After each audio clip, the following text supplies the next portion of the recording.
I want to say that you were recently, and I think recently within the last month, accepted into the American Academy of Matrimonial Lawyers. Thanks. That was exciting. That was a career goal from day one.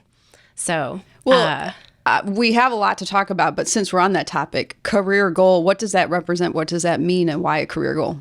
that particular organization is different than any other recognition, at least in my field, because you can't, by advertising to get in, you have to take a rigorous test, 2 tests, I discovered the hard way. And I mean, the application took hours. You have to get judges to send letters in, peers, people outside, inside the organization. I mean, it took an enormous amount of time. And then you still don't know. You're just kind of waiting on a committee to vote of people who don't know you, who aren't local. And then when you get in, you're part of this really amazing group of the top talent in your field. And then you get to call on them for advice, for referrals, the networking, and the people inside that organization are just like, to be a part of it is really just exciting for me. So how hard is it, on a scale of those who apply or don't apply, or like for those who may be listening, how do they fully understand how important or hard this is? If you're going to apply, I would tell you you have to devote a lot of your time out. If you have time in your professional life to do that, that's great.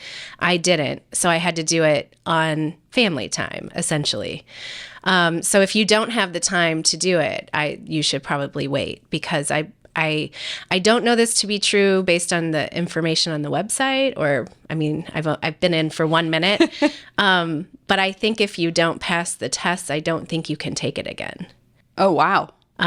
So you should really think of it like a one-time shot, I think. So it sounds like elite of the elite, both from a time and effort and energy and relationships and gathering everybody together to do it. But like you said, I studied for it like I took the bar exam.